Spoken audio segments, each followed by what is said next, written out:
Et coucou, j'espère que vous allez bien. Donc aujourd'hui, on se retrouve pour un petit tuto et je vais utiliser la Scan Cut pour réaliser ce tuto. Donc là, je vais venir découper ce jar, comme vous pouvez le voir, avec de l'eau qui éclabousse. Et je vais le découper à 27 et je vais mettre en mode découpe. Bon, par contre, moi, je mets un papier A4 parce que j'ai que du A4 en aquarelle. Je n'ai pas plus grand. Et vous allez voir que au niveau du tapis, ça va découper carrément sur le tapis. On va dire que ça va découper à vide. Mais bon, ça, c'est pas grave puisque de toute façon, le tapis, il est déjà découpé dessus. C'est fait pour. Mais vous allez voir que là, je suis en train de lancer la découpe.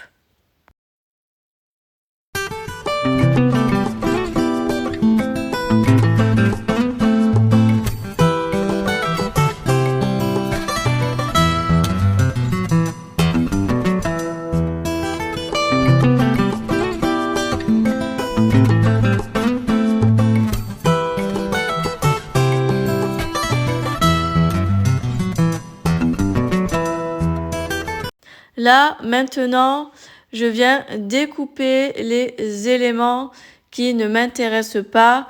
Donc, je coupe les anses du jar et je vais aussi enlever cette grosse éclaboussure d'eau qui ne m'intéresse pas non plus. Et je vais garder en fait juste la forme du vase. Vous voyez ce que je veux dire? Pour pouvoir faire ma création.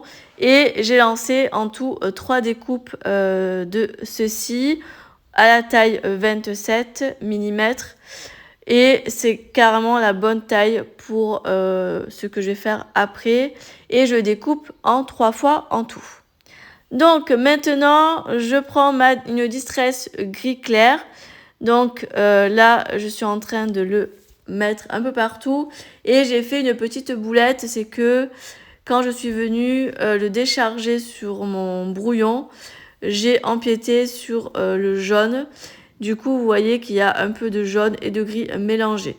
Bon, c'est pas très grave puisque celui-ci, il ne se verra pas du tout. Mais je voulais quand même qu'il soit gris, histoire de conscience. Vous voyez ce que je veux dire ?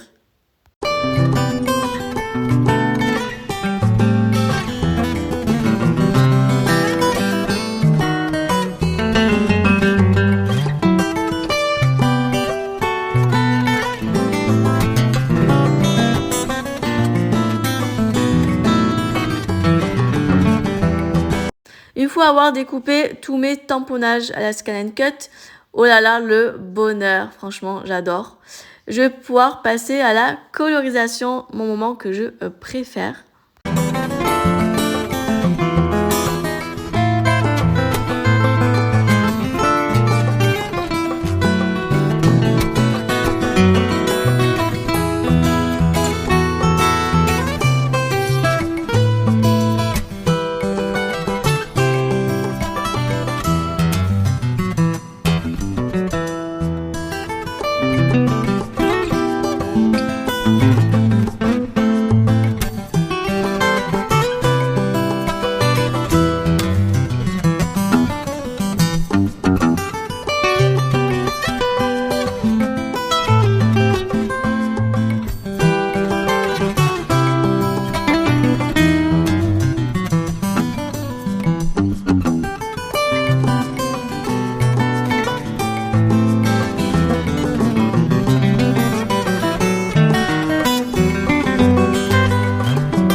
petits éléments une fois que tout est colorisé. Franchement, j'aime beaucoup.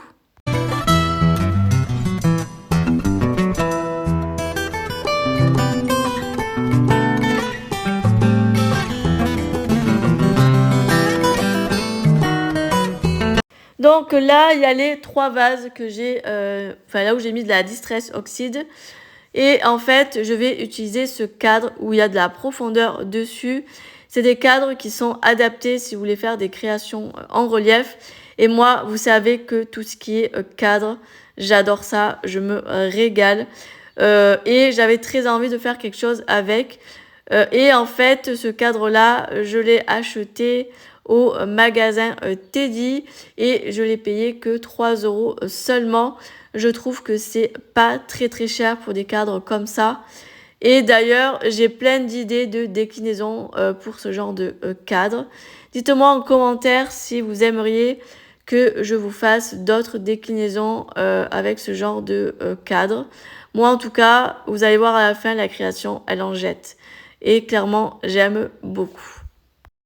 Je suis en pleine découverte de ce cadre et j'enlève cette petite chose qu'il y avait dessus.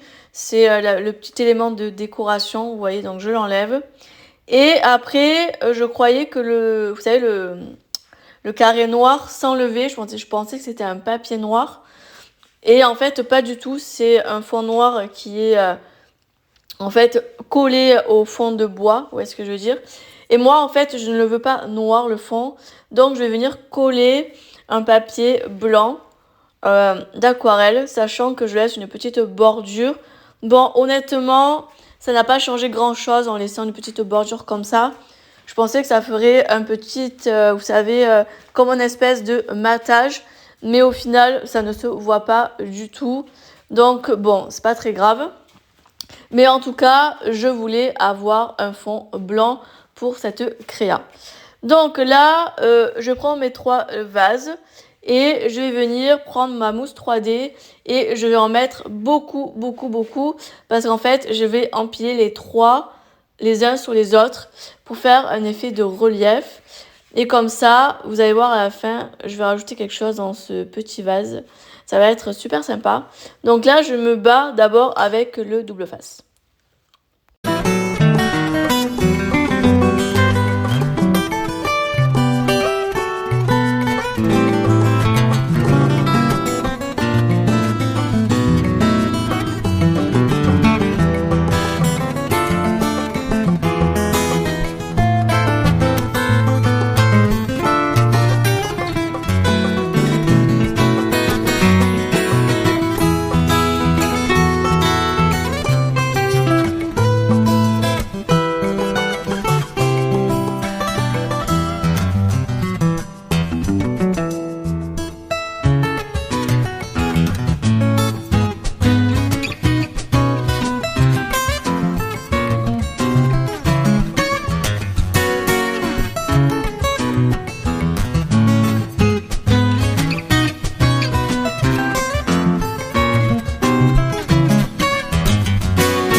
Donc là, je prends ma ficelle en toile de jute pour pouvoir habiller le vase. Et je vais venir faire plein de tours tout autour pour pouvoir l'habiller et donner un effet assez sympa à ce vase. Et vous allez voir, je vais faire plusieurs tours jusqu'à que je sois satisfaite du résultat. Et une fois que j'ai une bonne épaisseur, je vais venir m'arrêter et je viendrai derrière coller la ficelle sur le double face que j'ai mis, vous voyez, juste avant. Donc là, je colle, hop et hop.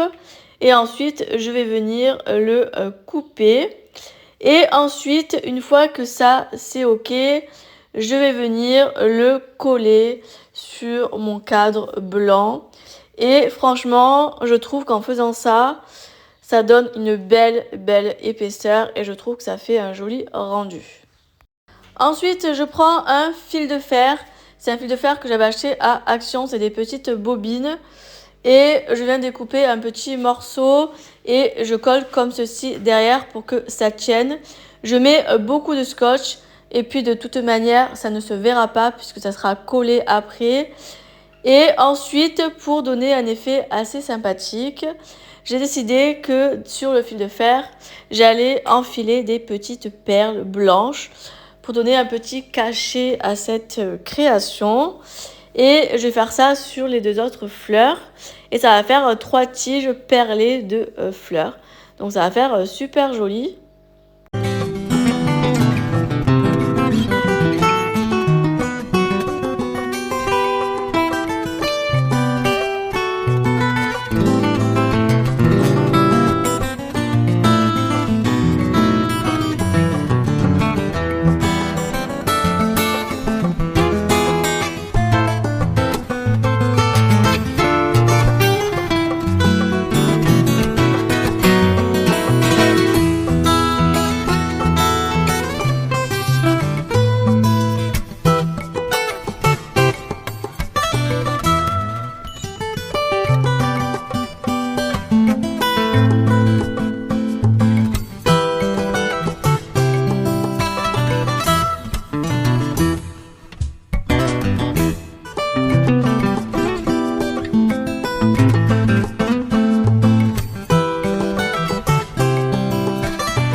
Donc j'ai fait ma première tige de fleurs et vous voyez ce que ça donne.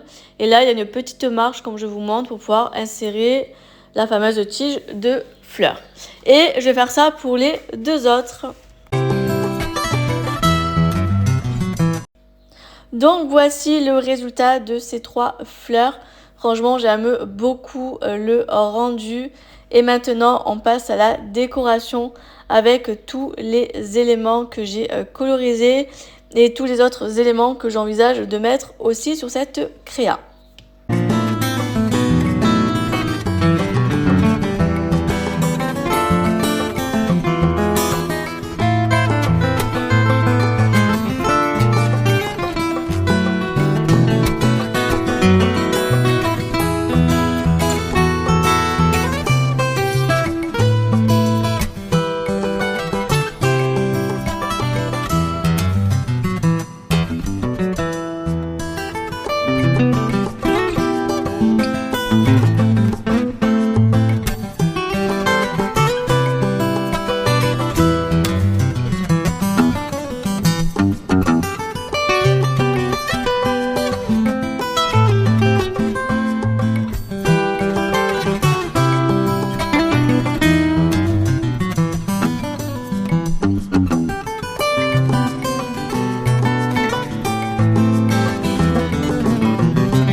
Le résultat de cette création, franchement, j'aime trop le rendu et je pense que je vais en faire d'autres dans ce style, mais avec d'autres idées.